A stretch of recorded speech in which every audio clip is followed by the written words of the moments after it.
Turtle Island, and we are grateful to have the opportunity to work and meet on this land. Welcome to our final presentation of the 2024 Day of Learning. Without further ado, I welcome our host, Larry Cimino, Chair of the Alumni Reunion Committee, to kick us off.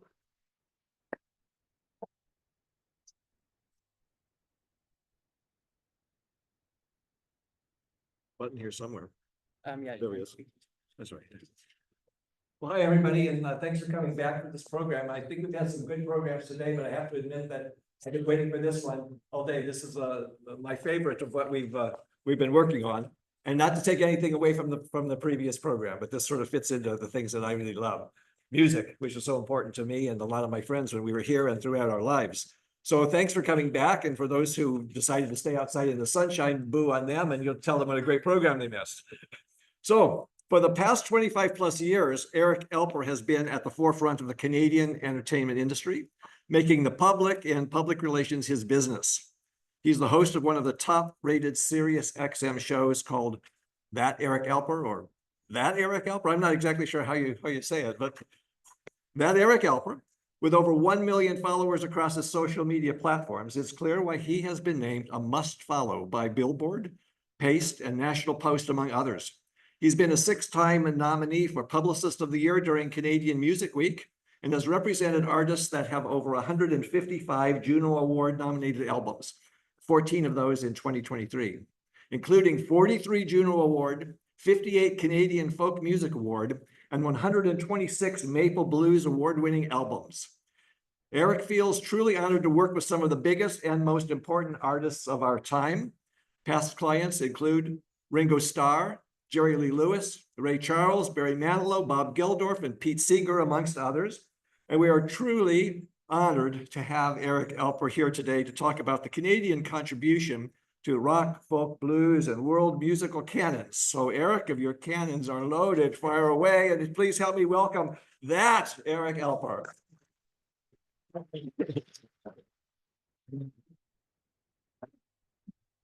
Thank you so much for hanging out. Thanks for spending your Saturday.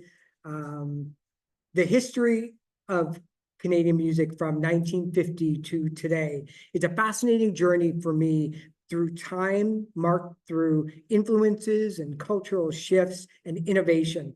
This period witnessed the emergence of so many musical traditions and the rise of Canadian composers of various musical genres, from classical to folk to jazz and blues, rock and hip hop, as Canada underwent profound social, economic, and political changes. Its music reflected the country's evolving identity and aspirations.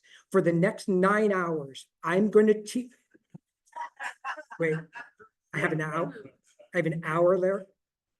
I have an hour, so we're going to get through this, I promise you. Between 1815 and 1850, Canada experienced an influx of immigrants from the British Isles. This expansion led to the establishment of music businesses, including stores selling pianos, and I've seen that one. That's probably about 300 years old anyway, and sheet music. The wide range of cultural influences, from Indigenous music to European traditions, created musical landscapes and new musical styles and traditions, contributing to the evolution of a distinct Canadian sound. The mid-19th century saw the rise of community-based music, making towns and cities performed and invented choirs. They have orchestras. They started brass bands. Music education began to take root in the establishment of music schools and conservatories. The early 20th century was a huge transformative period in Canadian music, with the invention of technology, studios, reel-to-reel tapes, radio broadcasting like talk radio stations across the country, and CBC. It expanded the reach of Canadian music, making it heard literally from coast to coast. In the interwar period, they brought a surge of creativity and cultural exchange to Canadian music, funded by the rise of jazz music, of blues, of popular music. Cities like Montreal and Toronto and Vancouver became hubs of live music, with jazz clubs and dance halls and speakeasies forming right across the country. Artists like Oscar Peterson and Maynard Ferguson emerged, eventually gaining international recognition.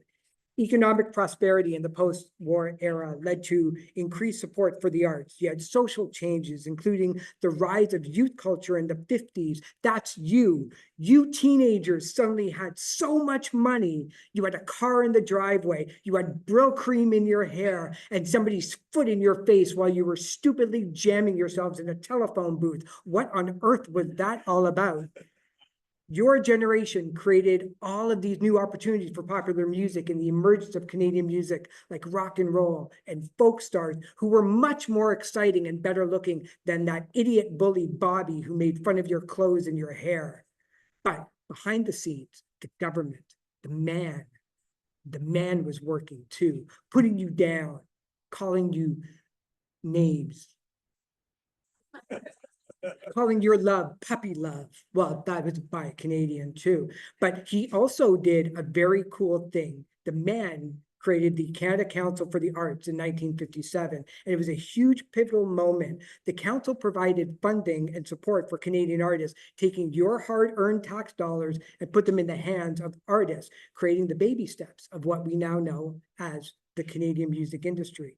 And this one act led to popular music during this period. You had Paul Anka, you had the Crew Cuts, you had Paul's song Diana achieve huge worldwide success. And that led to the spotlight being put on Canada, sometimes for the very first time.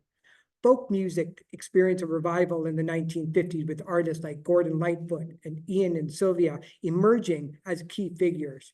Their music, which was rooted in Canadian stories and landscape, resonated with audiences across the country and laid the groundwork for the folk boom in the 1960s. I love Bruce Cockburn, and I wish that there was somebody here that can explain that whole period of the 1960s. I don't know, somebody like Bernie Finkelstein, who began his career as music manager of the Poppers and Kensington Market in the late 1960s. Bernie Finkelstein founded True North Records. He was the first artist to sign Bruce Cockburn. And then throughout that period of time, Bernie Finkelstein managed the careers of Bruce Cockburn, of Murray McLaughlin, of Dan Hill, and he was inducted into the Canadian Industry Hall of Fame and received the Order of Canada. I really, really, really, really wish that Bernie Finkelstein was here. Ladies and gentlemen, Bernie Finkelstein. Did you hear? Yeah. Bernie, There, am I on? you are on. I'm on. Everybody meet Bernie Finkelstein. Hey, Bernie, what was it like starting a record label? And what was the industry like at that time when you started True North Records? There wasn't really much around. Well, before I get to what the industry is like, I should just say that, you know, I had the great fortune to move out of Downsview Collegiate into Yorkville in early 1964. And what I found in Yorkville is just unbelievable. And if people will bear with me, I'm going to just throw out some names, because all of these people were playing in the 30-odd clubs that were in Yorkville in the mid-60s, and all of them at the same time. Not always every night at the same time, but all of them within a 12-month period you would have seen. And I'll just start off in no particular order. David Clayton Thomas, and for those that don't know who David is, he became the lead singer of Blood, Sweat, and Tears. Jack London and the Sparrows, who became Steppenwolf. Joni Mitchell. How about Ricky James and Neil Young in the Minor Birds? And of course, Neil Young solo. Buffy St. Marie, who put in an appearance from time to time.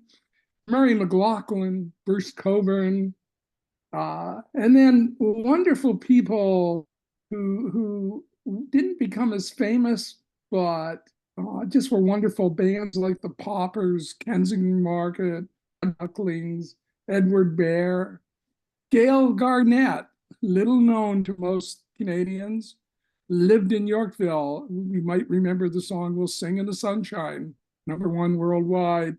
Bonnie Dobson, who wrote Morning Dew, Ian and Sylvia, and of course Gordon Lightfoot. So all of this was happening in Yorkville, all in these very small clubs. And that's what I managed to cut my teeth on, so to speak. And as far as Canadian music industry, I would never want to ignore those that were trying, but I never even heard the words Canadian music industry all strung together until maybe 1972 or 73, because there really wasn't an industry. And that's why people like Joni and Neil and others were leaving Canada so they could get record deals and get record contracts and have careers. By the early 70s, it was changing, and people started staying in Canada and finding a way to make it work internationally. So I started my label True North in 1969. And the first record I put out was Bruce Colburn's first record. And I'm still working with Bruce, even though I'm sort of semi-retired now. I ended up putting out about 550 records, of which 52 or 53 went gold. But of course, that's about 500 didn't. So, it's sort of like baseball that way. If you could hit 1 out of 3, they put you in the Hall of Fame. So I don't know, I was more like 1 out of 10, I guess. But that wasn't the reason that we made a record in any case. But it's an easy way to signify how you were doing, was to talk about success, etc. And True North went on to sign Murray McLaughlin and Rough Trade. We put out all the Rough Trade records. And we worked with Dan Hill, and then later with Blackie and the Rodeo Kings. Many of these people are still doing very well today, which is so excellent. And but Yorkville was an amazing, perhaps once in a lifetime kind of occasion. I for instance didn't even mention that Zolyanowski used to sleep in Yorkville. He later goes down to New York and becomes a member of the Loving Fall. Not so bad. But it was an incredible time, and I got a job working at the El Patio Cafe, washing dishes. It's also a bouncer. I didn't have to bounce anybody. It was all kids. All the bands were young. All the audiences were young. There was no alcohol served in Yorkville, in the clubs where the music was, which is, I'm not trying to make a point of that, but that was why it was so young, I think, and so youthful. And I think in a way, it's how people became infatuated with listening to music, because there was no real distraction, although there was something in the air, that's for sure. But that's perhaps another discussion, I don't know. So that's how I got my start, and I started the label, and then I got publishing, and I got involved in management and concert promotion, and many of the people I just mentioned remain friends, and we promoted their concerts often across Canada, and yeah, it was a terrific time. I mean, right now we're having a similar time, I think, in a way, in Toronto. Not similar to Yorkville, but when I see Drake and Weekend, and they're just living right here in Toronto, I'm thinking, well, there's a really wonderful another kind of boom right now. And I know I'm missing other artists, but Oh, you kind of nailed it. See, I don't think that you were actually there, because you kind of remember everything. And wasn't that the whole thing? Like, well, I wrote a book, so I read my book before I got on this on this call. Bernie, Yeah. thanks so much for hanging out. I truly appreciate it. Thank you, sir. Well, it's my pleasure. I hope it has some meaning for people. Awesome. Great. Bernie Finkelstein, everybody.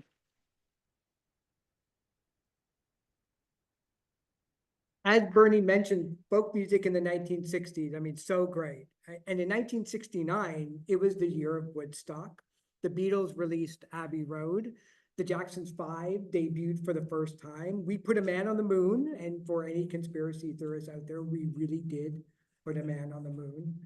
And one song written by a Canadian was the biggest song of the year, according to Billboard magazine. And the artists weren't even real people. The Archie's Sugar Sugar was written by Jeff Berry, an American, and Andy Kim, who was born in Montreal. It hit #1 on the Billboard Hot 100 and continues to actually do really well. It's over 1 billion streams on Spotify and YouTube. But 5 years after Andy co-wrote Sugar Sugar, something happened. He wrote a song called Rock Me Gently. And when he tried to contact record labels and distributors and radio stations, they wouldn't play it. They had no interest in playing somebody who co-wrote a song that was kind of sung by a bunch of cartoon characters. And 50 years ago, this month, what Andy Kim did set the tone for independent careers, independent music around the world that still look to what Andy Kim did next as inspirational and move the Canadian music industry forward. To tell the story, here's Juno Award winning and Canadian Music Hall of Fame and soon to be a member of the Order of Canada. Put your hand together for Andy Kim.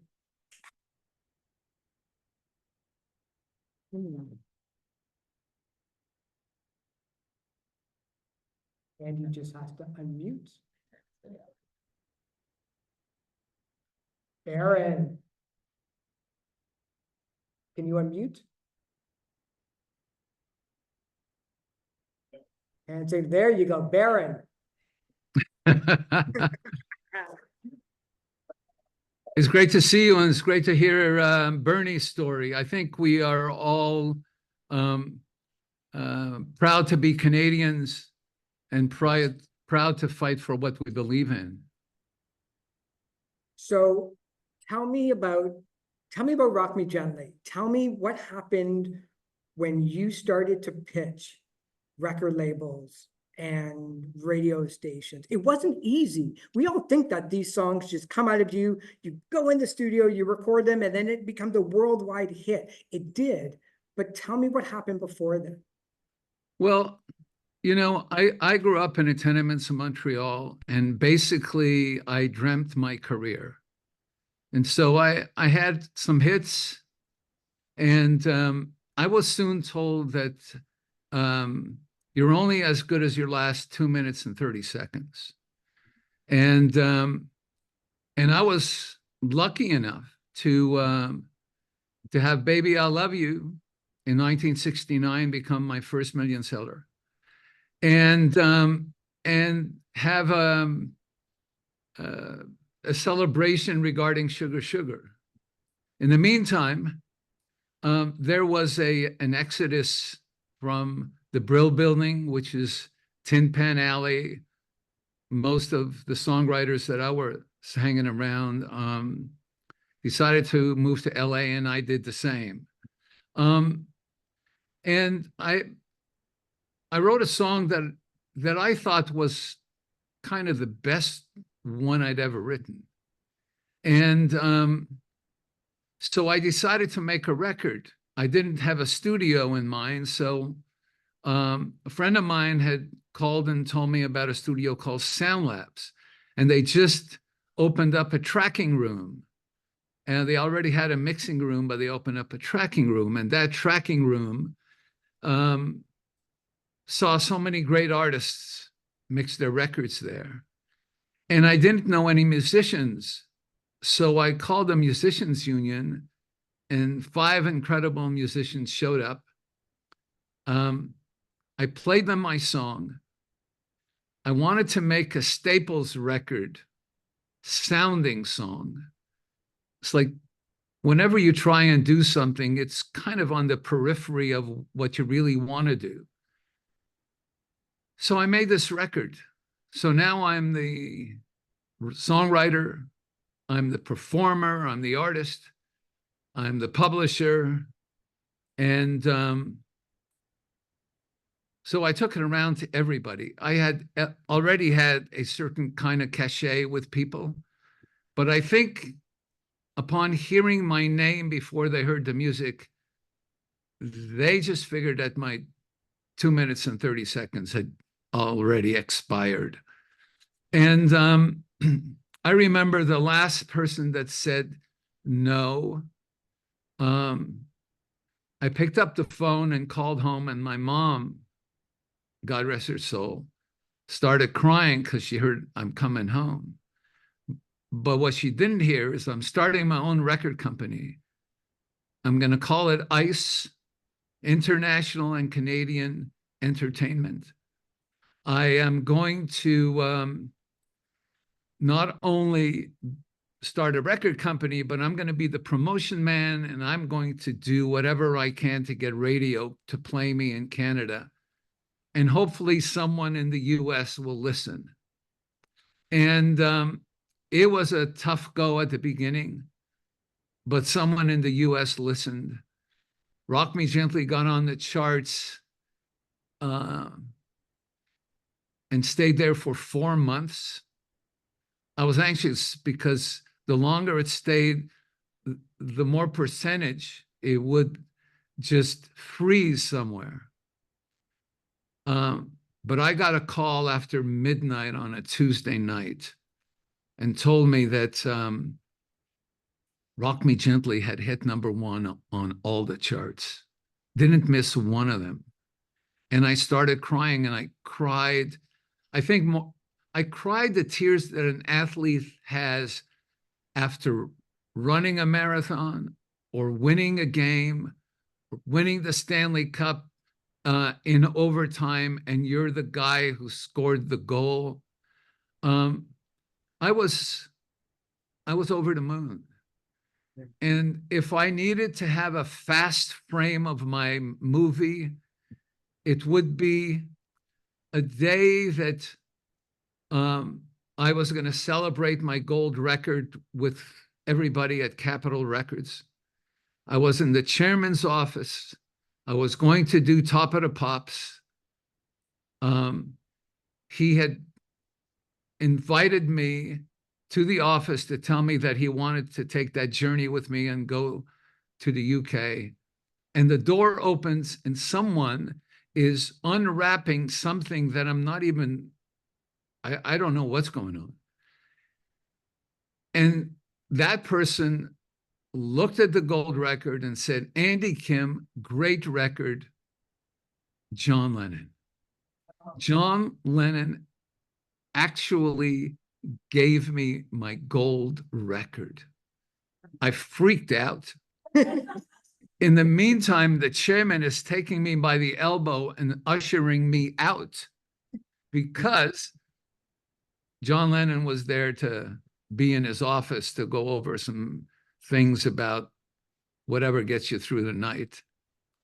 And I just feel like if you believe in something and you know that this is your one and only life and there is no sequel, which I think I believed subconsciously as a kid, you'll have the kind of ending I had with that particular song. It traveled the world, sold millions and millions of records, and here I am talking to you about it and listening to Bernie, who's an icon on his own. That's awesome. Andy, thank you so much for your time. Congratulations, 50 years. Pretty remarkable. Thanks, man. Thank you. See you later. So around the time of Andy Kim's Rock Me Gently storming up the charts, music was really only heard on the radio or read about in magazines like Rolling Stone magazine or Cream, or seen in concert. In concert was hugely important because if you remember, these shows were actually at a time when seeing a band in concert was cheaper than buying the actual album. But a new way of consuming music was going to be on the horizon. Although music videos were to appear across the 1970s, they weren't really all that important for artists to have as they are now. Back then, an artist's greatest hope of being on television was maybe getting a slot on the Ed Sullivan Show or on Soul Train. But the landscape shifted throughout the decade as the seeds were planted for music videos to be the most prominent must-have an artist can have. On August the 1st, 1984, Much Music became the nation's music station, and it went on the air. And for this 14-year-old kid at the time, it absolutely blew my mind. You had artists like Loverboy and Corey Hart and Platinum Blonde and Honeymoon Suite, The Spoons, with international artists like Bowie and Michael Jackson and Madonna and Springsteen were on my television set 24 hours a day, 7 days a week. And as Much Music became more popular, the competition increased substantially. The ante was up for artists to make better, brighter, bigger music videos. One woman that was right in the middle of all of that actually started as a receptionist at 299 Queen Street West, which was the address of Much Music, and soon promoted to become one of, if not the most popular VJs in music television history. Ladies and gentlemen, please welcome Erica M. Thank you, Eric. I heard that. So when did you actually realize that Much Music had an audience? Well, I could talk about it for me personally. I remember when I first went on air in 1985, and I was walking down the street on in front of the old Much building, 99 Queen Street East, and I felt all these eyes on me, and I heard this sort of whisper, and I was with my girlfriend Wendy, and I went, "What's going on?" And she said, "They're all saying your name." So that was like a big personal aha for me, because remember when I worked at Much Music and City TV, I was working in the office. So I was basically in the same building. It's just that my job had changed. And I hadn't thought about the fact that I was going to be famous. All I knew was that my job now went from answering the phones and booking all the shoots to being the one on camera. So the fame thing was weird for me. But for the entire Much Music and its impact on the music industry, I remember, I believe it was the first, maybe second year that I was there on air, and maybe 85, 86. That was the year that both Bryan Adams and Corey Hart went, if not platinum, maybe double platinum. So that had never happened before. So right away, we knew that there was something really big going on, that Much Music was having a huge impact just by playing their videos and telling the stories about the different artists. So in watching Much Music, and I came down there a couple of times whenever my favorite artists would go down and do an interview with people like you, but it seemed madness. It seemed, looking at the footage, it was just the most amazing, popular, exciting place on the planet. What was that like from your perspective, being there? I knew nothing different. So I can tell you that we all adjusted to the chaos and the madness. And in fact, I would sit at my desk, everybody would sit at their desk, and then Annie Lennox would walk in, and we would usher her over to someone else's desk or to a chair that she would sit down. We'd light it, we'd start the interview, and nobody paid any attention. The office and the chaos and the phones and people walking by continued. So for example, right now, as I'm talking to you, I have a dog at my feet who's bothering me. I have people texting me, and I have learned to focus and, sort of obliterate the chaos and just hyper focus. Being in the Much environment taught me that. You probably interviewed hundreds, if not thousands of people. Does any musician stand out to you as being a real favorite? There's a couple of answers to that. The one that I loved may not be the one that most people loved. So the artists that I love talking to were people like Ricky Lee Jones, Otmar Liebert, who was a flamenco guitarist, Dwight Yoakam. They weren't really huge stars, but I just felt a connection with them, and I was sort of in awe of them as personalities. I think if you were to ask someone about me and who the interviews were, certainly Kurt Cobain is one that has really survived the test of time. Many people say it's one of the best rock interviews ever, not just with him. It's featured in books and documentaries. So I think in that way, I'd like to say Kurt Cobain, because it has kept me in the public eye. Although most people go, who was he talking to? It was me. I'm the one. You know, Much Music is still on the television. It's still a TikTok channel, but obviously not in the same way as you and I remember it, and a lot of people in the audience remember it. What do you think that the most significant legacy of Much Music was? How do you think it really changed everything after people like you left, after the 80s and 90s came along? What do you think it kind of really did looking back on it? Well, looking back in it, I think what the beauty of Much Music was that it connected our country with culture. So for the first time, kids on the East Coast and kids in the West Coast had the same sort of influences on them. And bands were able to tour.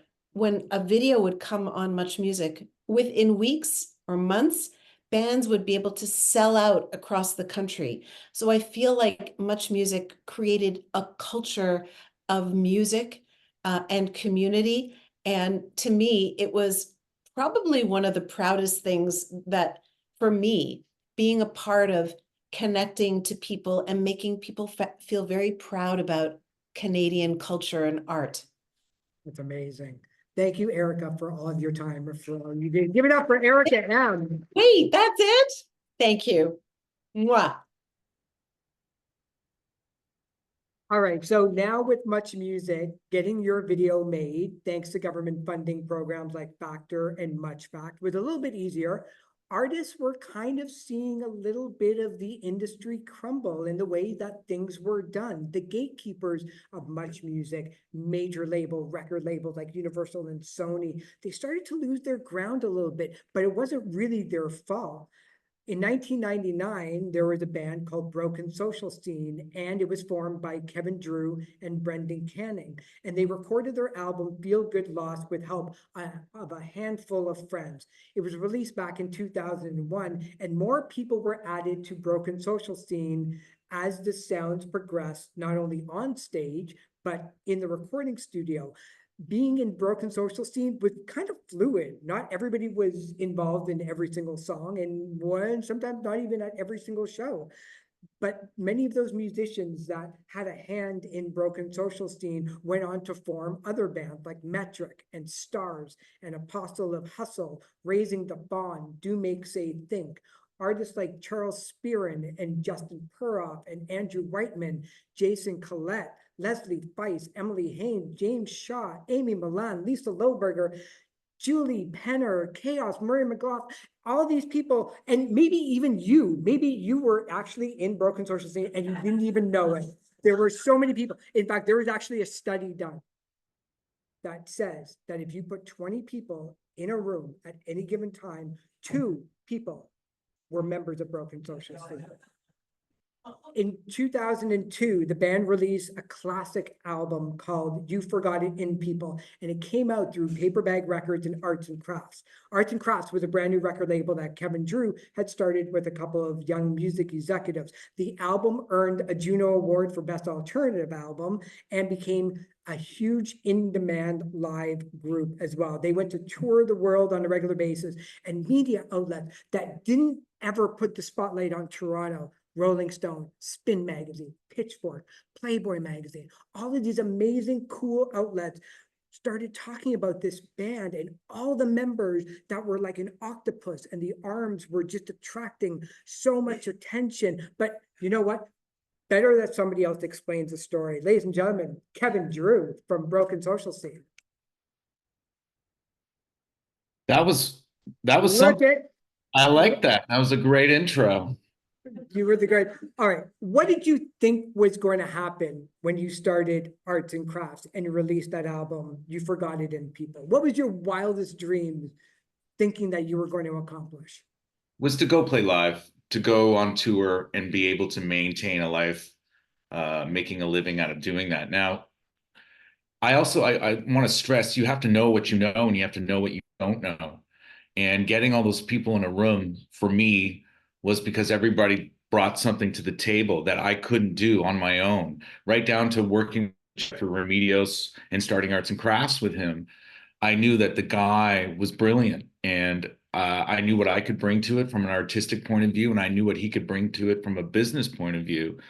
And I really think life is about the company you keep, and life is knowing what your strengths are. So for me, we didn't think it would last long. We wanted to make a mixtape of music, and we wanted to focus on community and friendship and let it just be an anthem to the time and the moment we were in. But the fact that we just finished playing last weekend and we had old members coming back, and we're all still here and we're all still on this earth, and we happen to have mortgages, we succeeded in the ethics of what we were trying to create, right down to what Bernie was saying in the Yorkville scene. It was very similar in the Queen West College scene of Toronto, where musicians were helping musicians out and labels were helping labels out.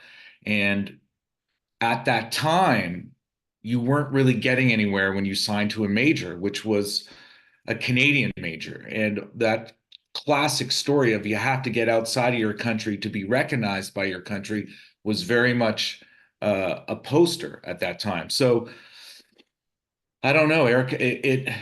I think the goal was to show that independent music did have was worthy of having an impact, and all the bands once we came out, whether it was Arcade Fire, Death from Above, Metric, Feist, with Peaches and Gonzalez going to Berlin to get themselves exposed, and they were coming on strong. It just seemed like everyone in the city who was part of the newspaper outlets or in music publishing, everybody wanted the independent bands to do well, but the majors just couldn't quite wrap their head around investing and getting outside of the distribution system that they knew. And when the internet arrived, there was a really cool 4-year period there between like 2002 and 2006 where you thought, oh my gosh, this is going to change. We're going to burn it all down and we're going to rebuild it. And in 2024, you're still making music. Is there anything that stands out making music today as an independent, however big your band is? Because you are still one of the most influential musicians out there. What's the biggest change with making music in 2024 than when you did back in 2000? Profile and distribution. It's just when social media gave the microphone to everybody, whether that's good or bad, that's up to you to decide as an individual. But it was very difficult to get into the room, and then it was very difficult to get outside of the room. And now it's a free-for-all. So I know for me, especially aging, it's harder for people to know what you're doing. It's hard for people to hear it. It's harder to get to the people. And marketing has now become your heartbeat. It's what you have to rely on at all times. And for me, I think the mystery of art and the importance of art and the identity within what art represented for community is now taken for granted, and it's not something that people are focusing on. So in that aspect, you're going to see people that are extremely popular and huge, and popularity means so much. And that wasn't the case back when they called it alternative. And if you look at even Erica M talking, I saw that Kurt Cobain interview when they first aired it. I watched it, and there was this arrogance to trying to fight something, fight a system, fight punk rock. We came out of the Clash, we came out of Public Enemy, privileged or not. You knew that you were always trying to emotionally defeat a system where something very large is telling you what you should be doing. And now that's just what we live with on a daily basis and don't seem to really show any regard into changing. So I think art is what's changed. The importance of art is what's changed the most for me in 2024 when I'm going to make a record or I'm going to approach it. But at the same time, that gives you when you have nothing to lose, it's the best way to create. And I encourage that to people. Life is about the company you keep, and it's about creating with the most freedom that you can, whether you have $200, $2,000, $20,000, a government grant, a loan, or your friends, you're using one mic and a drum set. That's the way Louis Louis was recorded. Thank you very much, the Kingsmen. Let's go. Excellent. Thanks, Kevin, for all your help, and congratulations on potentially Cross Fingers, a brand new album. Very, very Yeah. soon. Yeah, we're working on it. It's only been 8 years. It's time. Excellent. Thanks, Kevin, for hanging out. Kevin Drew. And look, Broken Social Scene is still hugely influential thanks to a brand new generation of music fans that are discovering them for the very first time on social media, on YouTube, on music streaming services, and in an era where digital music consumption has become such an important part of our daily lives, music streaming has completely changed the music industry as well. Remember, MySpace would have been nothing without having music, and the top 8 of the top 10 most followed people on Facebook, on Twitter, on Instagram are still musicians. More people watch music videos on Twitter than listen to the radio now. TikTok videos are absolutely key in promoting new and old music, and going viral on those platforms can mean that decades old songs like Fleetwood Mac, Broken Social Scene, Andy Kim come back on the Billboard Hot 100. The vast majority of people that are listening to music now are listening to it on Spotify, on YouTube, on iTunes, Apple, Tidal. Music streaming makes up 84% of the music industry revenues now. That's a 10% rise from last year. Anybody want to take a guess how much the global music industry is worth right now? The biggest year in history. Give me a number. Globally. No. $28.6 billion.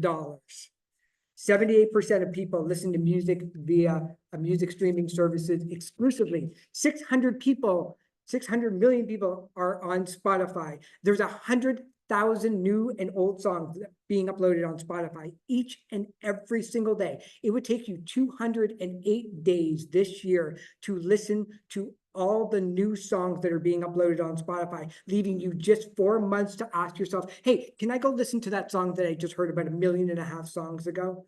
So this is a huge far cry from hearing a song on the radio, saving up your money, going on a bus downtown to the record store, hoping that the record store has a copy of it, taking it home, unwrapping the plastic, putting it onto the record player, and listening to it over and over and over again until you can afford to buy a new record, which you couldn't afford because you were too busy with purchases like a brick-sized Walkman and carrying 60 AA batteries in your pocket in case one of them went dead, which happened all the time.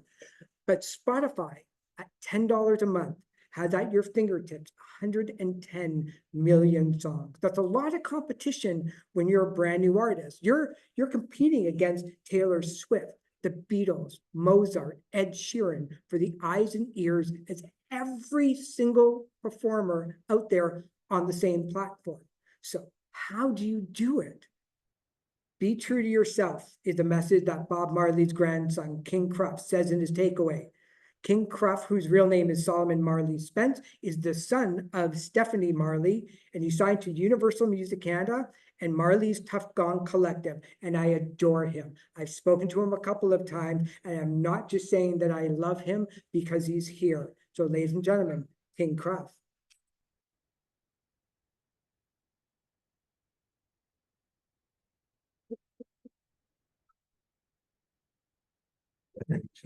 Hello, I love that.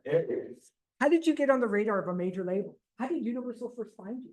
It's like when I first home. You know, I was doing a lot of music independently. I come from a small town called London, Ontario. You guys might have heard of it. We actually have people from London. I mean, we are Londoners here. I love it. I'm in the house. Yeah, I was living out there for quite some I time. feel like standing here with you like this, like we're gonna have a rap battle. It's a Like, lot. you're gonna stop me and go, you're ugly, you wear glasses, you wear hearing aids, screw you. I know we all know this.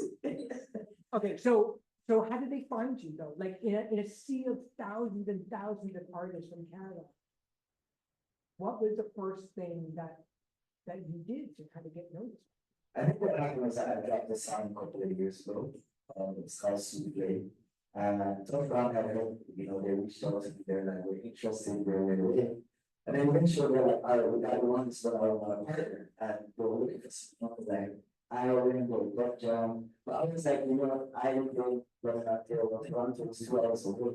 But you know, University in Canada, people would be interested.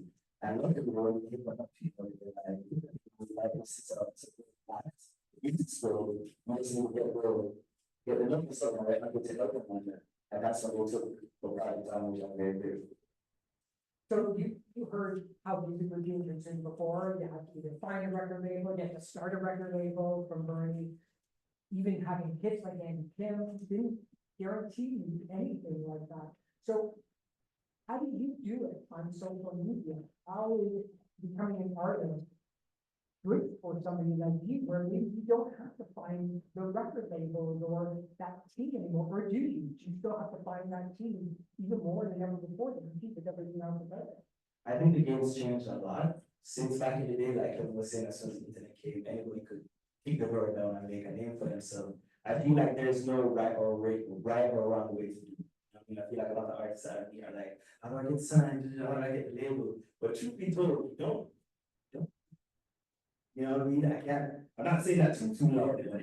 It's true, because with the internet now, you see artists who come out, they drop a song, maybe they have a nice looking video, maybe they have a very terrible looking video shot on like, the worst BlackBerry ever. And just because it catches somebody or relates to something where they feel some value, and they're like, I can share this with my friends, it starts getting popular and the algorithm picks it up, but then they gain a personality of their own. You know what I'm saying? So honestly, it's a very interesting time right now because it's When you start to go viral, when you start to see those numbers go up, very nice. tell me the truth. Do you get a little freaked out? Like, do you start to be like, this is happening? Like, what's going through your mind? You've got a name behind you that stands for greatness and quality and legendary status. What goes through your mind when you start to make that run? What goes through my mind whenever I see those numbers come up is that I can't get consumed by the hype of the numbers. Because what we're seeing a lot today with musicians is that they get the #1 Billboard hit, they get the most viral TikTok, and then people probably for a couple months and then people forget about it. You know what I mean? I feel like longevity is not the name of the game anymore. It's about how we get that one and done. And that's not the type of artist that personally I aspire to be. I'm that artist that people talk about for a long time. I want to be like Bob. You know what I mean? So that's my goal personally. When you're a brand new artist, or when you're first starting out, or when your first level of promotion is social media. Sometimes labels, managers, they want you to be online all the time. They want you to talk about things that you never really have to think about as fans, what they're doing during the day. There's always that sense of mystery. How much pressure do you put on yourself to be active on social media when you never really had to care about all that stuff? It was just all about the music. So do you love the fact that you kind of have Instagram and you have TikTok and you make all these videos that have really nothing to do with just you as a brand? I wouldn't say that I love it, but I love music. I want music to be like the rest of my life. I understand that for that to happen, I have to use social media as a tool. You know what I'm saying? It's not something that I can ignore anymore. I came up in an era where it wasn't exactly necessary. Like all the people that I looked up to, say like the 2013 era, like Kendrick, Childish Gambino, they came up, but now it's like social media, that's what I discovered. So for me, who's actually a very introverted person, a very private person, it's definitely a learning experience to have to put myself out there on social media while also trying not to look corny, or trying not to look, you know what I mean, like what everybody else is doing. How do I cut through the noise of the internet, you know? Yeah. So where's your budget for spring and summer? Can you do it? Well, we just dropped a whole lot of music. I dropped like 4 songs in the last 4 months. We honestly, I think I'm just gonna be outside, man. I'm gonna try and get more music going because that's what I think is gonna work for me. Like I don't think the dropping one song and vanishing and being mysterious is gonna work anymore. I have to be in people's spaces like that. So just more King Cruff, more socializing, hoping to see more of Eric Alper, you know. So yeah, really about it. Amazing. Thanks, King. I appreciate it. Thank you. Thanks, everybody. Well done. Yeah, for sure.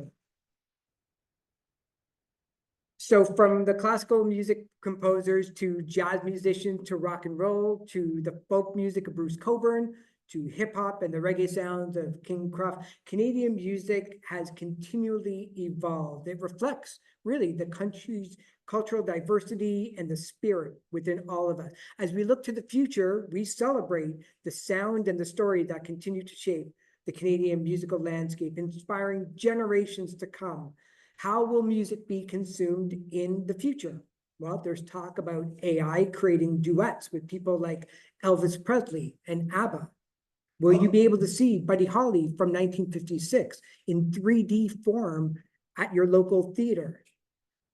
Is a chip going to be inserted into every baby born that will contain every single song ever recorded, along with every password that they'll ever need, so they'll never have to remember such important PIN numbers like 1, 2, 3, 4 and 0, 0, 0, 0? I have absolutely no idea, but I bet you that the answer won't be found cramming yourselves in a telephone booth. I still don't know what the hell that was all about. Thank you for coming. I appreciate it.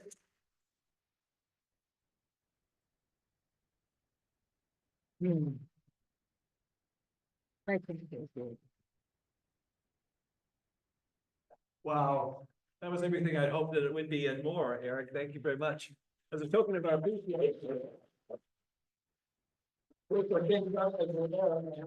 St. Michael's blue water bottle.